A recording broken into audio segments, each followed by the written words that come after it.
and like took it all in. I had like a deep breath and I was just really, really excited. It's just the most amazing place and I loved it so much. Well, New York is a global city, and I think that if someone hasn't been to a global city, New York is probably the closest one for us to go to. And so this year, when I thought about returning to New York after 2 years of travel restrictions and pandemics, it seemed kind of like a natural thing to try again. We had to wake up really early. I think my brother and I were up at 5 in the morning because the bus departed at 6:30, but we had to be there at 6. So yeah, we were tired and I didn't sleep much the night before. I was pretty excited and I was trying to get all like my last minute packing in. It's a bit stressful, like getting all our bags off of the bus and stuff. And there'd be like people walking by who were like super mad at us because we're taking up the whole sidewalk. And I was like, we should really just get used to the idea that the New Yorkers are going to be annoyed with us. And then our hostel was like right there, so it wasn't that bad. And then we went to the metro to get our metro cards. I was just so excited, like the whole bus ride there felt like an eternity. Like I was like, I need off this bus right now. It felt like so long getting there. But then when we finally got there, it was like magical. The first thing we did, we went to the hostel, so that was boring. But then we went to Times Square and it was just so awesome. I just love New York so much and I was really excited for the rest of the trip. I've been to New York a couple times, so I've walked through Central Park and done all the stuff that we did and stuff, but it was cool to actually hear Brad like talk about the history of Central Park and the history of some of the stuff that we were doing, and to be on the trip with other students that weren't just theater students. Having a walk around some of the features that had been designed in the park and then ending up at the Metropolitan Museum of Art, that sort of quick introduction to New York, for me, is a kind of nutshell of all of the different environments you can see in something like one of these big metropolitan global cities. And as a history student, I was really looking forward to this. It's almost like a playground for history students to be in a museum. It was really relevant to our class as well, because I'm in history of material things, and a museum is full of literal artifacts and objects that encompass a lot of history within them. It's pretty much telling you a whole narrative. I think it was really cool to be able to see so much art in New York, especially since I later went to the Whitney Museum of American Art. And just to really see, what, is valued as fine art and like the different ideas.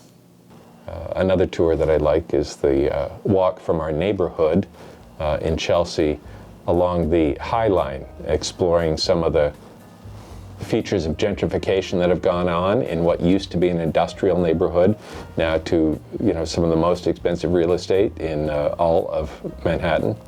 And then down into Greenwich Village to the former house of probably the most important American urbanist in the last 60 years, Jane Jacobs. And then, of course, ending up with my favorite slice of pizza at Joe's Pizza, because you know what? Part of the trip is the opportunity just to walk around a city and eat some of its delicacies, even if it's a $3 slice of pizza. It's fantastic. You have a really good balance between like freedom and things to do with the group. So a lot of fun activities are planned for you as a group, but then you also get to explore some of your own personal interests. Like for me, I got to go to a lot of Broadway shows. As soon as I knew I was going on the trip, I was like planning what musicals I was gonna see and stuff like that. And so I like bought my tickets in advance. I was so excited. So when we went there, I had like concrete plans every single night, seeing shows. I saw 5 shows in 4 days. So that was wild and amazing. Like I was just getting like so emotional just sitting there watching. It was so funny. We were watching the first one. It's not even like a sad musical. It's called Anne Juliet. And I was just bawling my eyes out at how amazing it actually was. And I was just so content and so happy. And it just It just like made me so happy. I went to go see Beetlejuice on Broadway with a couple of my friends, and it was amazing. It was actually very interesting to see Beetlejuice the musical and then see Rigoletto the opera, because they're so different. Like, they're both so impressive, but in such different ways. But then you see like a Broadway musical and then going to see an opera right afterwards, like you just, the musical seems so contemporary, you know, in contrast. There's lots of opportunities and different things to see in New York, and I think that spending 4 to 5 days there is just a little taste, because you're not really spending time in one spot. You're taking a look and then moving on as fast as you can. You're trying to see as many things as possible in your short time there, but there's so many things I know I didn't even hear about when I was there because I didn't have the time. So New York is a really big city. I think you need a lot of time there and a lot of different times there to explore everything. Coming back and being able to jump right into preparing for our musical in February is really exciting, just because I just feel like I surrounded myself with so much theater, and then I get to come back and also be surrounded by so much theater.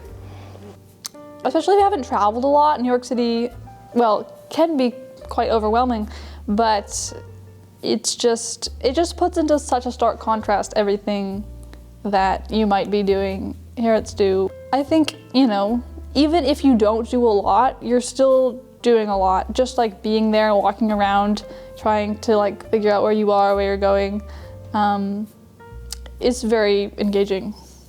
Students who've been on the trip years ago, alumni of the trip, let's say, have reached out to me over the years to tell me how important the trip was for them, to give them the confidence to pursue living, working, further education, really in any city in the world, in any place in the world, that maybe they didn't quite have the confidence to do so before the New York trip, but that showed them that, you know what, they can handle you know, a giant metropolis, even with its own particular challenges, that they felt really comfortable moving almost anywhere after Fredericton. 1, 2, 3!